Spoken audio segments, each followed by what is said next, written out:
Welcome back to Book Daddies. I'm Adam, I'm Austin. and we are doing a book review of The Stardust Grail by Yume Kitase.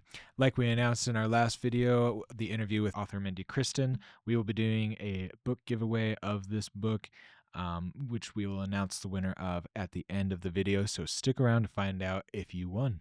So, Stardust Grail by Yume Kitase. We've got some thoughts. We've got some thoughts. I DNF'd this book. I couldn't do it. Yeah, I finished it. And I didn't enjoy it as much as I was hoping I would. Same. Like the book blurb sounded super fun. Indiana Jones in space. Yeah, it's that just sounds like, cool. right? Yeah, and it definitely had some really fun moments. I felt like at the end, I enjoyed it the most. Like when it actually like really got into the Indiana Jones adventure Okay. feel of it. But it took more than half the book to get to that point for me. I'm not even. What point did you even get to? I didn't even make it halfway through the book. Really? So I made it to the point where they were at a colony extracting the information from the book. Uh huh. Like that's it. Oh wow. That's like 35% of the way through or Yeah. something like that. I will say this book did a really good job, or at least showed a lot of potential for the characters. Like they had a really interesting characters, kind of a ragtag group of adventurers from that were just unique and kind of quirky. Yeah. But sorely underdeveloped. Yeah. In my opinion. Yeah. I felt like the plot was not really there. I thought the characters were. I didn't connect with the main character at all, Maya Hishimoto. I didn't connect with her at all. I connected more with the they have a medical robot who's kind of rogue. Right. Medics. Ironically, he was like the He most was like the human. most relatable, most human character in the entire thing. And I liked his character. I liked his development or its development throughout the entire thing.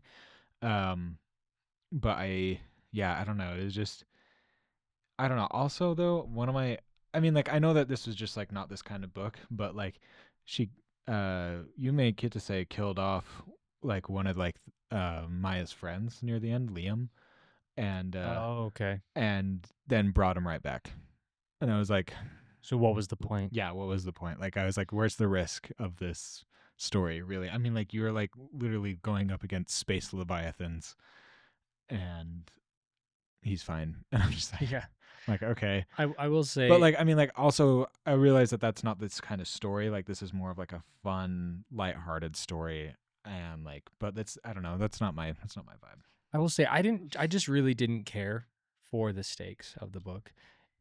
Yeah. On the surface, they're pretty big Yeah, stakes. yeah, it's like galactic level stakes. Galactic level, like either like you Earth is isolated from the rest of the galactic empire, basically, or an alien race goes extinct. Yeah. Like they're pretty big stakes, but I just genuinely didn't care. I was like, okay, I know this is important, but I was just like, I'm not getting from any of the characters why this is such a big deal to them personally. Yeah, I agree. I mean, like with Maya, it gets more clear as they go to like the that like races. I can't even remember the race's name.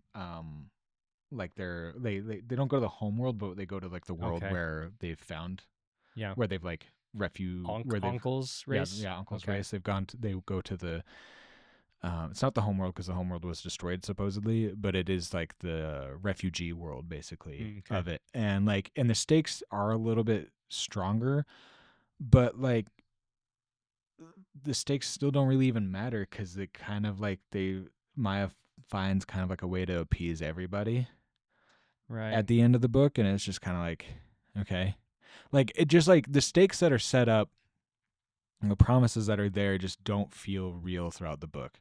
Like even up and through until the I end. think the book needed to be longer. I think so too. Because I mean, there's a reason why sci-fi and fantasy is inherently long for Right. the genre. It's because there's a lot of setup, a lot of world building that needs to be established. This book is not that long. What is it, like 300 pages, which is a normal book length. But I think with what was trying to be done in this book, we needed more.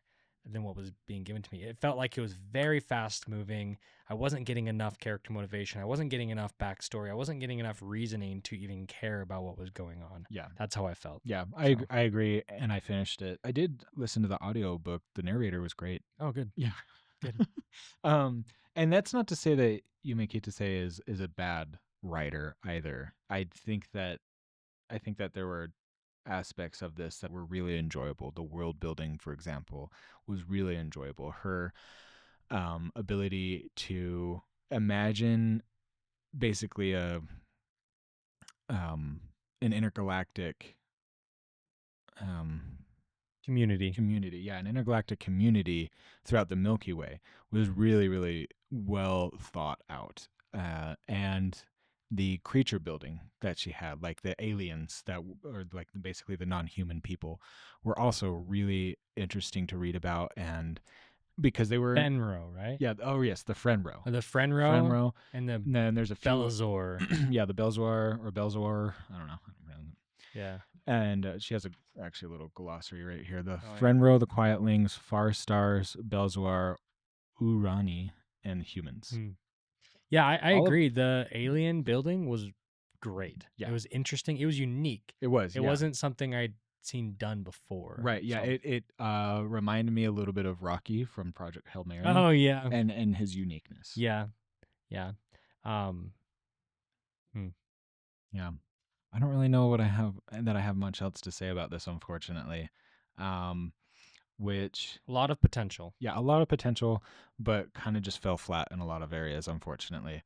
It's just not our book. I can see. I could see I could lots see of other different people people liking loving this this book. book. Yeah, exactly. Right. Yeah, It's just I not mean, my cup of tea personally. Yeah, and I agree with that. It is, I mean, it's a piece of art. Art is subjective. Mhm. Somebody's gonna love this. And you know what? I could actually see this being a really fun movie. Oh yeah, this would make a good film. Yeah. Yeah. I think it would be a really fun movie, but also it would be a movie that I would watch probably once Right. and be fine with watching Right. it once. Ooh, Kind of like how I feel oh, about. wait, one thing we didn't touch on here that Yeah. I thought was really interesting, actually. Yeah. And if there was a reason that I would continue to read the book, well, there's two reasons. I Mhm. was really starting to like Medics, Mhm. the robot.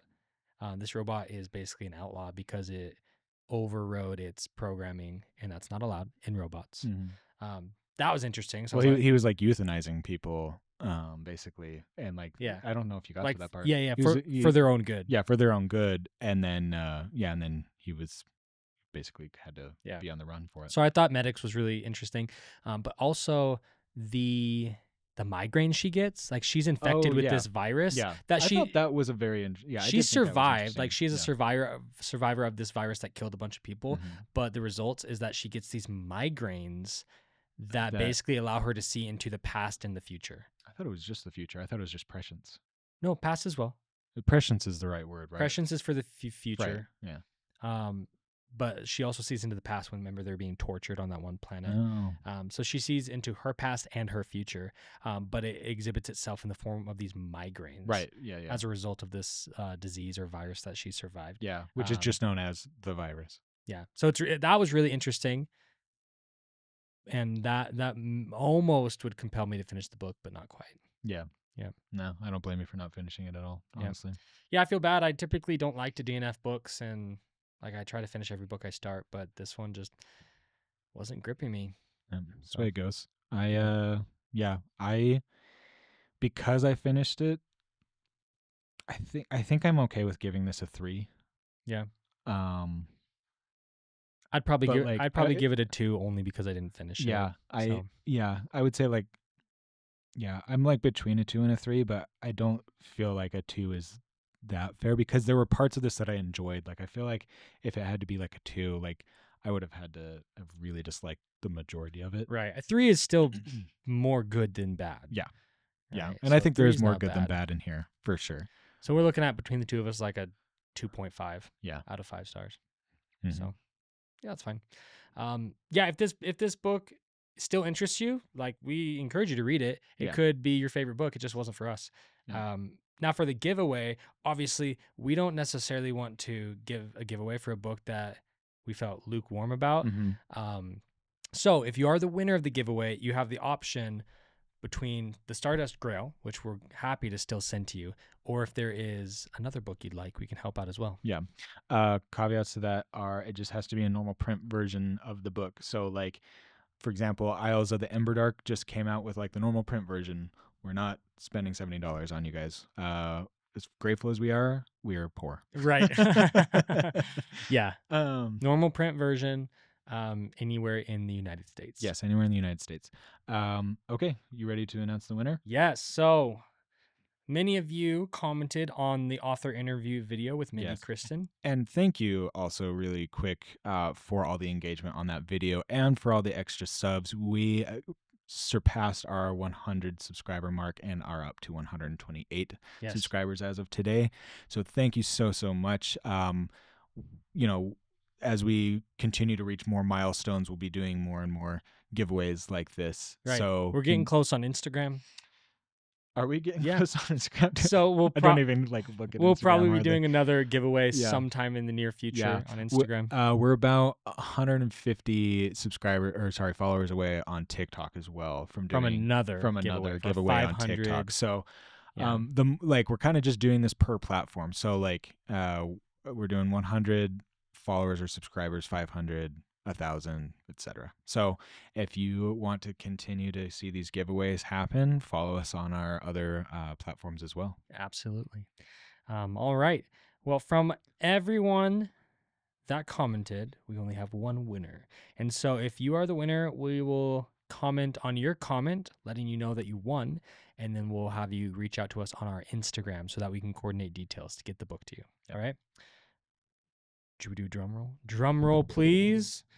The winner of the giveaway is David Fernelius 5446. Congratulations. Congrats, man. We'll get this book to you as quick as we can. Yep. Yeah, so look out for a comment and we'll coordinate it. If you have any questions, we can figure it out in the future. Anything else? No, I think that's it, man. Awesome. Okay. Well, if you stuck around, please subscribe, give us a like, drop us another comment. We'd love to interact with you guys. So please become a part of our community. Yeah. All right. Oh, yeah. Oh, yeah.